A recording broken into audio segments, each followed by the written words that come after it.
Part 2 of our NorCal Masters 2018 video this is JJ with Thrivistry. So check out part 1. I mentioned some other things about Saturday. This is for Sunday. We're going to go over workout 4, 5, and potential for the final. So number 4 is power clean, toes to bar, kettlebell snatch, 60 double unders, 10, 8, 6, 4, 2. So this is the cleans are pretty heavy. I think most people will agree that that's a pretty heavy weight. So I will say that most people are going to want to drop the weight when they get that. Now you can squat clean it, you can muscle clean it, you can power clean it, but you can't deadlift, hang clean it, right? So just make sure that it has to come up in one motion. The other thing about the power cleans is that I think you might connect the first some reps in the first set, maybe the first 2. But one of the things I wanted to point out is that dropping is a way to save yourself physically, and you don't really save that much time. You know, if you do 3 or 4 cleans in a row and then you have to stop and then wait, where somebody else is doing consistent singles with no rest or minimal rest, the person who's consistent is going to come out around the same time and be less fatigued. So just keep that in mind. The other thing is that this workout is a grip workout. So the cleans, the toes to bar, and the snatches are going to be very grip centric, and so anything we can do to help save our grip is going to pay off in the later rounds. One thing I'll point out is that it's a decreasing, so that's always good. It makes it a little bit easier to kind of just keep going. But with all of these movements and all these sets, it's going to be a lot of transition time. So there's always a tendency to get chopped between movements or rest between movements, but you always on these workouts you want to minimize the transition time.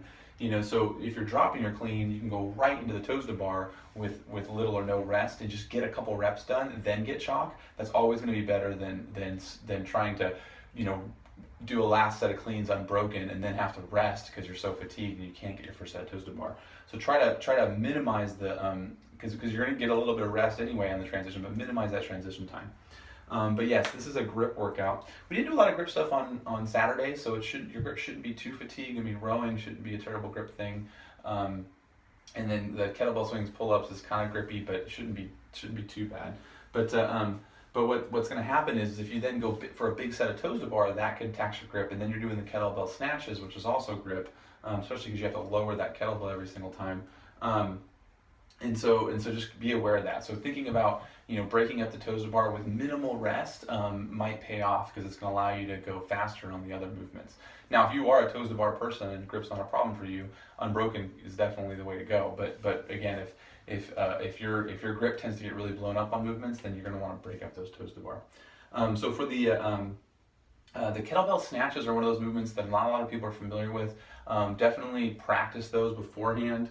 And so that you're not slamming your wrist down. And what you're going to want to also practice too is you know, are you comfortable after you get the bell overhead, bringing it right down to the next rep, which again is going to be a little more grip centric and blow up your back a little bit more, or should you bring it down to the shoulder and then put it down and switch hands, right? So you know, some people they didn't clarify if you could switch hands on the fly, or I didn't see it, but you might bring it down to the waist, switch hands, that way you can touch and go, which helps you kind of preload the hamstrings a little bit, which is a good strategy too. But when it comes to kettlebell snatches, the big thing is getting that elbow high and then punching the arm through so you don't jack your wrist and have that kettlebell slam on your wrist. Now what's interesting is they decided to not do the final round of double unders, so there's 4 rounds of double unders. You'll do them in between every set, but you don't do them at the end. Just make sure, you know, the double unders are there. They're gonna jack your heart rate up, and that's gonna give your grip a little bit of time to rest. But they're not really resting, right? Because you're using your wrists and your shoulders when you do double unders. So if you can do big sets of double unders, get it done. What I recommend is trying to get through those really fast, and then breaking up some of the other movements to again help save your grip, right? So the double unders, if you have to stop and rest, you know, or you're tripping up double unders, then you can try to rest for your cleans before your last set of double unders. So you know, maybe you get to 40 or 50 double unders and you trip up. Maybe but you're really winded. Maybe that's a good time to get some chalk, and then finish your double unders, and then go right to the cleans. You know, do the set of 4, the set of 2 cleans. That way you're not, again, crushing yourself to finish, and then you have this long time between the double under and the cleans. And just keep in mind, like I said, that there's no double unders at the end. So so that last set is going to be 2 cleans, 2 toes to bar, 2 kettlebell snatches, and then you're done, right? Yeah. So you'll end on the double unders. I'm double checking that right now, actually. Let's see. And end with kettlebell snatches. So on that the 4s, and the fours and the twos are going to go by really fast. And so again, really minimizing the transition time. Again, if you break up the eights and the sixes a little bit on some of those movements, then you can go unbroken on the fours and the twos. It's going to be a better, you're going to get a better time. So for number 5, we've got a medicine ball run for 800 meters and then max back squats in 2 minutes. And you have a 30-second rest between, which is required. So just keep that in mind. Now, if you haven't run with the medicine ball, this is something that I program pretty often. It shows up pretty regularly. It is a lot harder than people really give it credit for. It's not just the load, like if you're wearing a weight vest, it's the fact that you have to hold the ball and you're not allowed to use your arms to run, which makes the running a lot less efficient. So this is actually kind of an equalizer a little bit for people who are great runners. They'll still do pretty good, but we're not going to see as big of a benefit compared to somebody who's maybe a meatier person who isn't the best runner but can carry load, right? So this is kind of a little bit of an equalizer in that regard. But you need to respect the med ball run. If you really crush that med ball run, I've seen advanced people or pretty intermediate advanced people get nauseous or almost throw up from a 400-meter med ball run.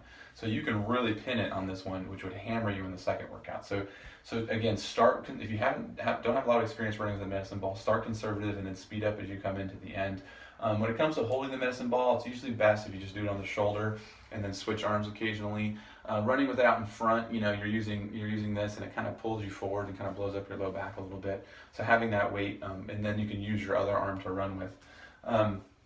But like I said, just plan on pacing that one a little bit. You can always speed up toward the end if you're feeling good. So for the squats, you'll have 30 seconds to rest, get a little bit organized, and that's not enough time to rest, by the way, from an 800-meter med ball run. But you want to get that first set done right away.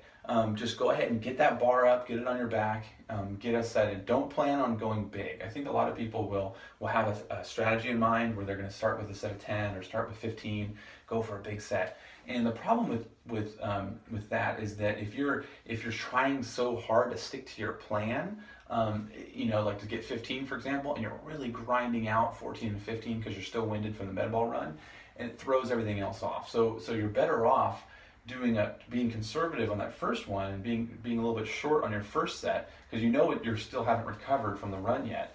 Just get some points on the board, get some reps done, see how it feels, and then plan at dropping it at 10 reps, or again 15 might be a lot, but get the reps on the board, let the bar fall, do some really deep breathing, try to breathe as much as you can through your nose, filling your entire lungs.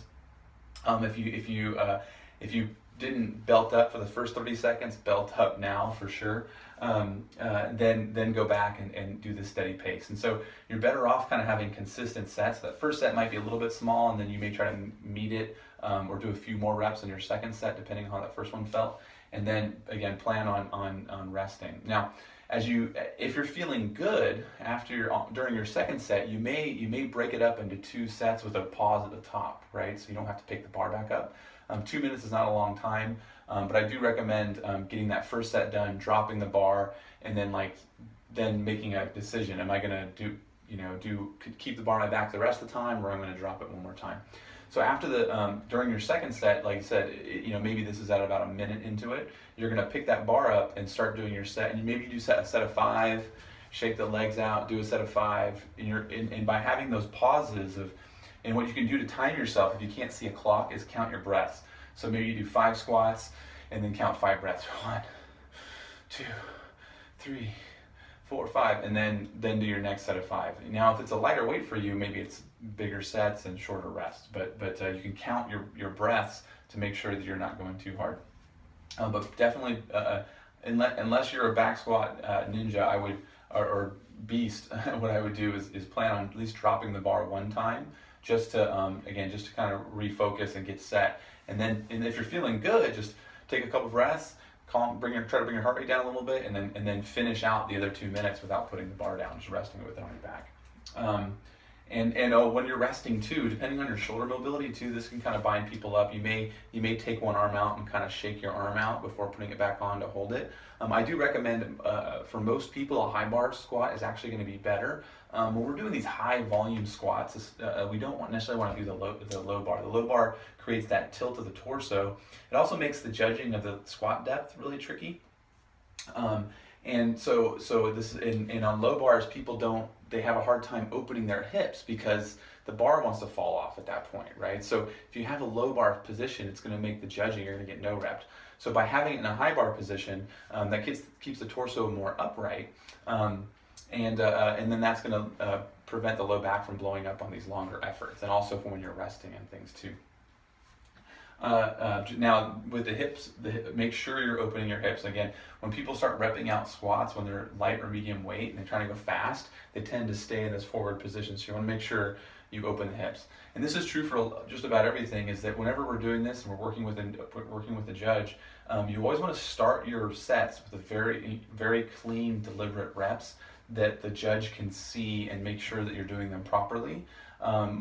More advanced athletes, people who have been doing this a long time, understand that they can then speed up, and they're going to push kind of the boundaries a little bit and speed up. And sometimes it's a gamble. You go so fast that you're pushing the boundaries on what's a good rep. And for them, going faster but getting no rep once is worth it because they get a better overall time versus trying to be so deliberate every time and then every rep counted, but the time was slower. So just make sure you start with deliberate reps. Again, you're going to be fatigued from the run, so make sure you start with some deliberate reps.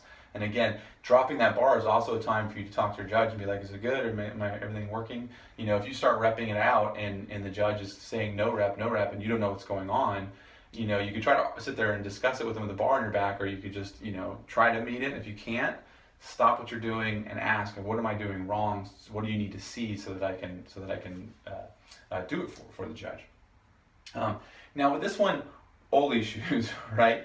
The mobility to get down to the bottom of the squat, should you wear Ollie shoes? This is where one of those hybrid shoes, it's kind of like an Ollie shoe, could pay off because you could run with it. I don't really recommend running with a lot of Olympic lifting shoes, but if you're one of those people who can't squat really well without Olympic lifting shoes, you may have to do the 800-meter run with the shoes on. 30 seconds between, you could have your shoes set up, unlaced, ready to go, and then you could just slip them on. You probably don't even really need to tighten them or tie them very much. They just need to help you create that lift. But you're going to be really tired after that run, so you'll be fumbling with your laces and things. If you have some sort of speed lace thing, that's another option too. But you would come in, kick your shoes off, slip your feet in the other ones, and get ready for the squats. But that's going to be case dependent for you guys. This is actually going to reward people that don't need Ollie shoes for good back squats. So the final. We've only got 2 workouts on Sunday, so we've got a final workout here planned. I'm sure they have planned. If you make it to the final, what are we going to see? Well, we're probably going to see muscle ups and squat snatches. Again, we like to see the advanced athletes that maybe have the engine, but we want to see the higher technical skill and also the mobility required for these movements. And so if you are some of these people, just be ready that you're probably going to need to do muscle ups and snatches. We haven't seen any heavy deadlifts. We saw heavy cleans. We saw some other pulling movements, but we could see heavy deadlifts. I don't know if they'll do box jumps. Box jumps are another one that are kind of controversial at this point. Could be burpees over the box or box over jumps or something like that, just because of the risk to the Achilles. But maybe a push press or heavy shouldered overhead could show up as well. Another one that's on here is wall balls. I don't know if they're going to do wall balls or not. We did a lot of thrusters, so maybe wall balls aren't on the agenda. But that's it. I hope that helps you guys, and good luck. And don't forget that your performances this weekend, while you want to do well and win, it's really more about the learning. Did you get better? What did you learn about your meal prep and your post-workout recovery? What did you learn about your own mentality and dealing with judges? How have you improved? What experiences did you learn from going through this that's going to make you a better athlete in the future, right? So every competition is a chance for us to become better athletes over time. It's not just about the day of. Other note too, when it comes to these competitions, and this is in the game day prep guide that I mentioned in the first video, is that once one of the workouts is done, don't think about it. The workout's done. Don't say, I should have went heavier. I should have went faster. I should have broke that up more. You start having all these things going in your mind, and that just wears you down. You're not thinking about the next workout. What you really want to be doing is, it's done. Don't think about it. Don't talk about it. Don't debate and have all these big discussions. try to really focus on what's next. And the problem is your friends and family and other athletes are going to be talking about the previous workout. Oh man, did you see that, Judge? Or hey, you did great on that. And you're going to want to try to just acknowledge it, but then move on and be like, yeah, I'm really just trying to focus on the next one now. That one's over. Nothing you can do about it once it's done. Try to focus on the next workout. So that's it, guys. Good luck, have fun, and I might see you guys there. I've got a lot of stuff going on this weekend, so hopefully I'll see you guys, and I can't wait to hear about it. If you do great, I'd love to see you guys post it on our Facebook group, or tag me so I see it. I'll see you guys in the next video.